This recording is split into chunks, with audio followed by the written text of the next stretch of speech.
discussion have been extremely productive. We have decided to promote our bilateral trade tract in the field of medical health, education, vocational training. We would be very happy to send Pakistani doctors, dentists, medical professors and other related experts to Indonesia.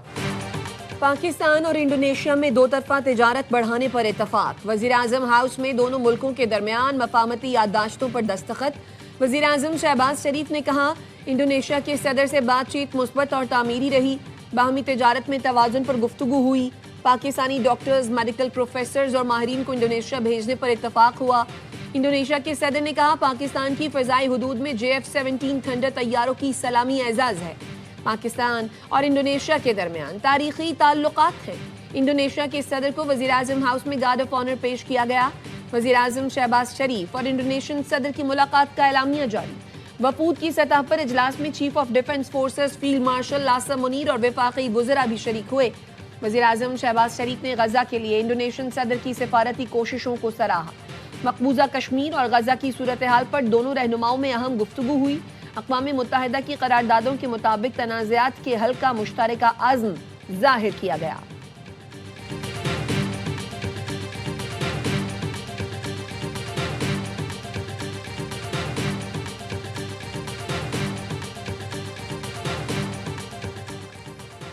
Chief of defence forces field marshal Syed Asim Munir سے Indonesia کے صدر کی ملاقات. افواج کے درمیان تعلقات مزید مضبوط بنانے کے عزم کا اظہار. فیلڈ مارشل سید عاصم منیر نے کہا پاکستان انڈونیشیا کے ساتھ تعلقات کو قدر کی نگاہ سے دیکھتا ہے.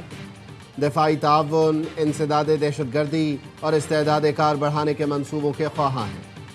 ISPR کے مطابق مہمان صدر نے پاکستان آرمی کی پیشہ ورانہ صلاحیتوں کو سراہا اور خطے میں امن و استحکام کے لیے پاکستان کے کردار کا اعتراف کیا. IMF نے پاکستان کے لیے $1.2 ارب کی منظوری دے دی. اعلامیے کے مطابق پاکستان نے معاشی اور توانائی کی اصلاحات بروقت کی. سیلاب کے باوجود پروگرام پر سختی سے عمل درآمد، غیر ملکی دباؤ کو برداشت کیا اور استحکام حاصل کیا. سیلاب کے باوجود پیداوار بہتر رہی اور مقابلے کا رجحان بڑھا. موجودہ قرض پروگرام سے ٹیکس آمدن بڑھی اور معیشت میں ٹیکسوں کا حصہ بڑھا. پاکستان میں توانائی کی لاگت میں کمی ہوئی اور یہ شعبہ کاروبار کے قابل رہا. اسٹیٹ بینک کے زر مبادلہ ذخائر $9.4 ارب سے بڑھ کر $14.5 ارب تک پہنچے. توقع ہے اس میں مزید بہتری آئے گی.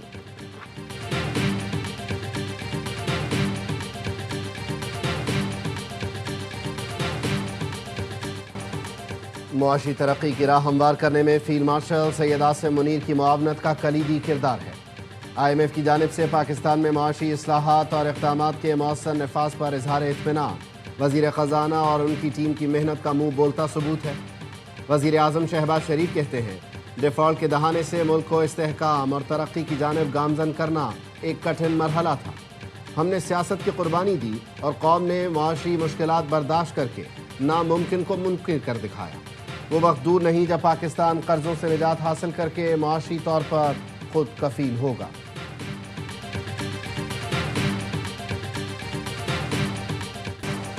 پاکستان میں کرپشن کے تاثر میں واضح کمی، شفافیت میں اضافہ. ٹرانسپیرنسی انٹرنیشنل پاکستان کی 2025 سروے رپورٹ جاری. گزشتہ 12 ماہ میں کسی سرکاری کام کے لیے رشوت نہیں دینی پڑی. 66% پاکستانیوں کی رائے ملکی معیشت زبوں حالی سے استحکام اور استحکام سے ترقی کی جانب گامزن ہے. رائے دہندگان کی اکثریت کا صوبائی حکومتوں پر عدم اعتماد، پولیس سے بھی نالاں. وزیر اعظم کا ٹرانسپیرنسی انٹرنیشنل کی رپورٹ پر اظہار اطمینان. کہا عوامی رائے کرپشن کے خلاف جنگ، شفافیت کے فروغ سے متعلق ہماری کوششوں کا اعتراف ہے.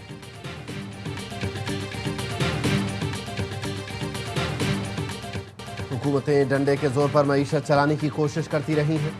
معیشت ڈنڈے کے زور پر نہیں چلتی. وفاق کی معاشی مشکلات کو ختم کرنے کے لیے صوبوں کو ذمہ داری ادا کرنی چاہیے. Chairman peoples party Bilawal Bhutto کا لاہور میں صنعت کاروں اور تاجروں سے خطاب. کہا ٹیکس وصولی میں صوبوں نے وفاق کا ریکارڈ توڑ دیا ہے. سیلز ٹیکس کی جمع کرنے کی ذمہ داری بھی صوبوں کو دی جائے اور اگر وہ ہدف سے زیادہ ٹیکس جمع کریں تو اضافی پیسہ صوبوں کو ملنا چاہیے.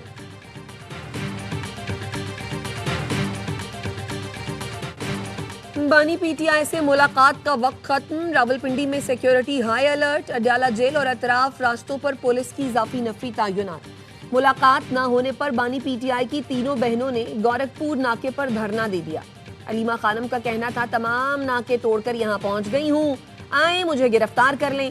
سرکاری ڈاکٹر بانی پی ٹی آئی کا معائنہ کرتے ہیں اور مخصوص رپورٹس بناتے ہیں۔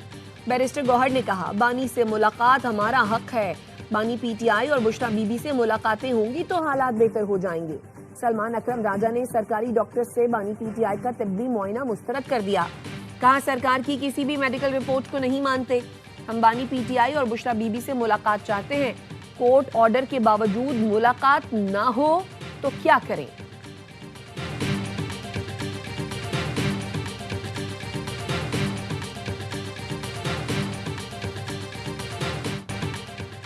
اڈیالہ میں بیٹھے شخص کی سزا ڈی چوک نہیں عدالتوں سے معاف ہوگی، سب لوگ اڈیالہ کے باہر جمع ہوتے ہیں اور صوبے کا نظام درہم برہم ہے۔ گورنر خیبر پختونخوا فیصل کریم کنڈی کی پریس کانفرنس، کہا پی ٹی آئی کہتی ہے دہشت گردوں سے مذاکرات کریں، ڈائیلاگ کریں، جو آئین اور قانون کو نہیں مانتا ان سے کیسے ڈائیلاگ کریں؟ فتنہ خان کی سیاست اور پاکستان اکٹھے نہیں چل سکتے، یہ گندی اور گھٹیا مہم چلاتے ہیں اور پھر کہتے ہیں ہم سے بات کر لو۔ فوج بار بار کہہ رہی ہے ہمیں سیاست میں مت لائیں، یہ کہتے ہیں ہم صرف فوج سے بات کریں گے۔ وزیر اطلاعات پنجاب عظمہ بخاری کی press conference, speaker Punjab assembly Malik Muhammad Ahmad Khan کہتے ہیں اپوزیشن میں ہونے کا یہ مطلب نہیں کہ دوسروں پر کیچڑ اچھالا جائے۔ کے پی میں پی ٹی آئی جلسے کے دوران نہایت غیر اخلاقی زبان استعمال کی گئی، 9 مئی کو جو کچھ ہوا اس سے ملک میں بدامنی اور انتشار میں اضافہ ہوا۔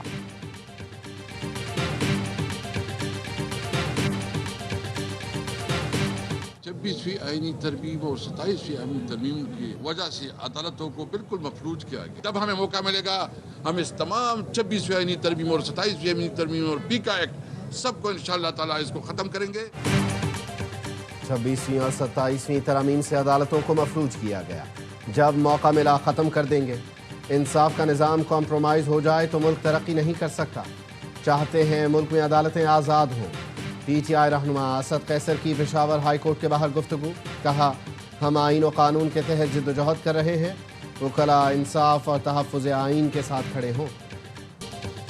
ہنگور عملے نے دلیری کی جو درخشندہ تاریخ رقم کی وہ آج تک دشمن کے ذہن پر نقش ہے۔ 1971 میں بھی پاک بحریہ دشمن کے لیے سمندر میں سیسا پلائی دیوار تھی اور آج بھی ملک کی بحری سرحدوں پر آہنی فصیل ہے۔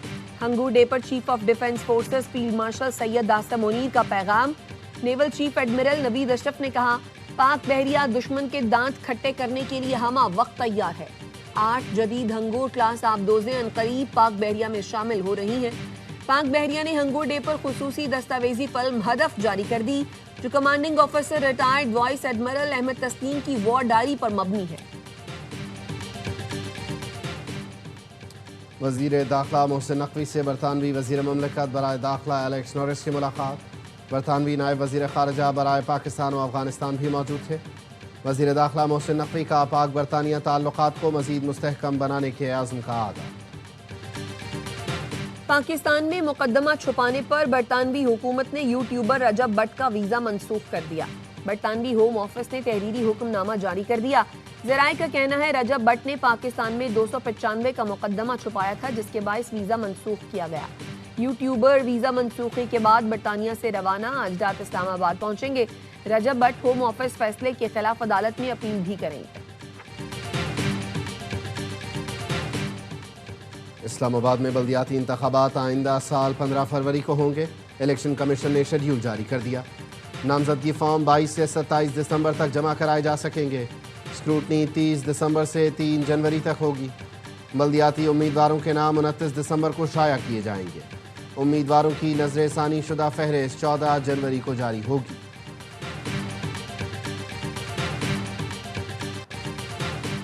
کے الیکٹرک سمیت ملک بھر کے صارفین کے لیے بجلی 88 پیسے فی یونٹ سستی۔ اکتوبر کی ماہانہ فیول ایڈجسٹمنٹ کی مد میں دسمبر کے بلوں میں ریلیف ملے گا۔ نیپرا کا فیصلہ جاری، اطلاق لائف لائن پروٹیکٹڈ صارفین الیکٹرک وہیکل چارجنگ سٹیشنز پر نہیں ہوگا۔ سندھ کے سینئر وزیر شرجیل انعام میمن سے ایشین ڈیولپمنٹ بینک کے وفد کی ملاقات۔ وفد نے ٹرانسپورٹ منصوبوں کے لیے مکمل مالی معاونت کی یقین دہانی کرائی۔ شرجیل میمن نے کہا کراچی کے لیے بایو گیس پر چلنے والی بسوں کی خریداری کا عمل شروع کیا جا رہا ہے۔ یہ بسیں نہ صرف ماحول دوست ہوں گی بلکہ ہر بس ITS پر مشتمل ہوگی۔ بایو گیس اور EV گاڑیوں سے ماحولیاتی آلودگی میں کمی لانے میں مدد ملے گی۔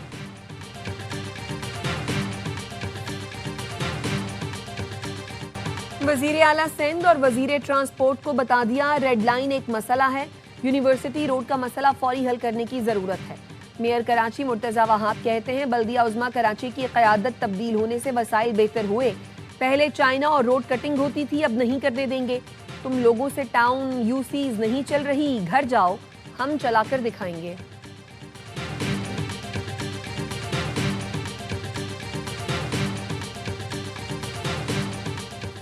وزیر اعظم شہباز شریف جمعرات کو 2 روزہ دورے پر ترکمانستان جائیں گے۔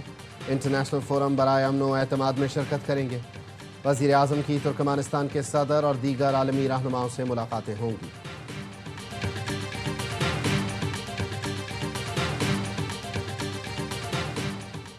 بدعنوانی کے خلاف جدوجہد پوری قوم کی مشترکہ ذمہ داری ہے۔ صدر آصف زرداری کا عالمی یوم انسداد بدعنوانی پر پیغام، کہا پاکستان نے وقت کے ساتھ احتسابی نظام بہتر بنایا ہے، اختیارات کے غلط استعمال اور مالی بے ضابطگیوں کے کیسز میں رقوم واپس لی گئیں۔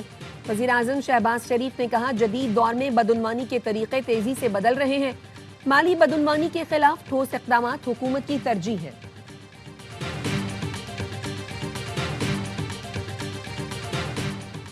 صوبائی حکومت سنجیدگی سے امن و امان کے قیام پر کام کر رہی ہے۔ وسائل کی کمی کو صوبے میں امن کے قیام میں رکاوٹ نہیں بننے دیا جائے گا۔ وزیر اعلیٰ خیبر پختونخوا سہیل آفریدی کی کاؤنٹر ٹیررزم ڈپارٹمنٹ کے اجلاس میں گفتگو۔ CTD کو گاڑیوں، اسلحے اور جدید آلات کی فراہمی کے لیے 7 ارب 77 کروڑ روپے کی منظوری دے دی۔ پشاور میں نئے CTD ریجنل ہیڈ کوارٹرز کے قیام کی بھی اصولی منظوری۔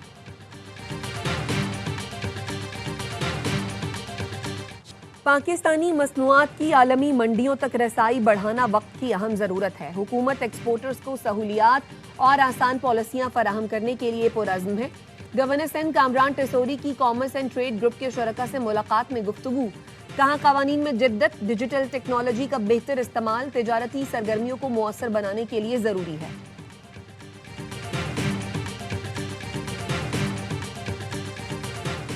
لاہور میں CCD کے 5 مبینہ مقابلوں میں 5 منشیات فروش ہلاک۔ ملزمان ماڈل ٹاؤن، ٹاؤن شپ، اقبال ٹاؤن اور صدر ڈویژن تھانوں کی حراست میں تھے۔ پولیس کے مطابق ملزمان کو CCD اہلکار ریکوری کے لیے لے کر گئے۔ ملزمان کے ساتھیوں نے چھڑانے کے لیے حملہ کیا، مقابلے کے دوران ملزمان مارے گئے۔ شکارپور کے علاقے منچھر شاہ میں پولیس مقابلہ، 9 ڈاکو ہلاک۔ DSP گڑھی یاسین سمیت 4 اہلکار زخمی۔ ڈاکو اغوا برائے تاوان اور منشیات فروشی میں مطلوب تھے۔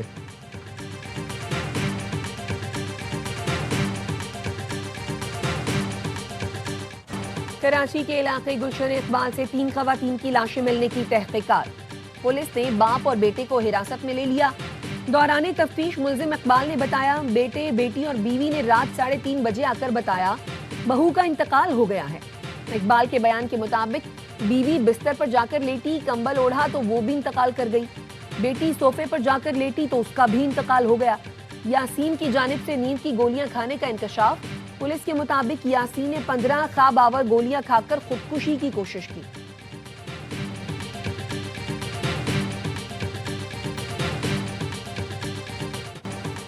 انڈونیشیا کے دارالحکومت جکارتا میں 7 منزلہ عمارت میں آگ بھڑک اٹھی، 22 افراد جاں بحق، متعدد زخمی، ہلاکتوں میں اضافے کا خدشہ۔ عمارت میں ڈرون سروس فراہم کرنے والی کمپنی کے دفاتر تھے۔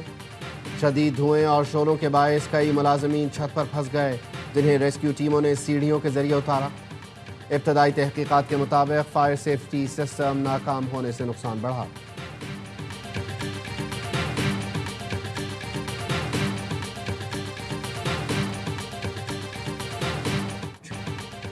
امریکی مارکیٹ میں بھارتی چاولوں کی ڈمپنگ برداشت نہیں کریں گے، ضرورت پڑی تو ان پر ٹیرف لگا سکتے ہیں۔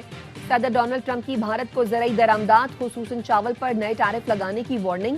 وائٹ ہاؤس میں کسانوں کے لیے بڑے امدادی منصوبے کے اعلان کے دوران حکام نے بتایا بھارتی چاول کی درآمدات سے مقامی کسان بری طرح متاثر ہو رہے ہیں۔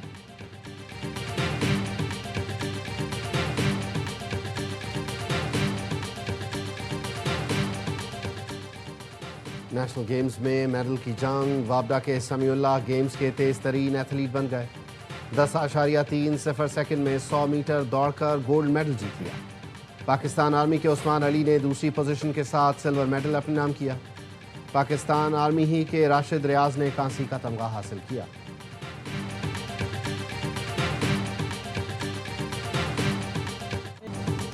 اور سروں کے سلطان عالمی شہرت یافتہ قوال گلوکار راحت فتح علی خان 51ویں سالگرہ منا رہے ہیں۔ فیصل آباد کے قوال گھرانے میں آنکھ کھولنے والے راحت فتح علی خان نے اپنے والد فاروق فتح علی خان اور استاد نصرت فتح علی خان سے تربیت حاصل کی۔ راحت فتح علی خان نے جو کلام بھی گایا وہ سامعین کے دلوں میں گھر کر گیا۔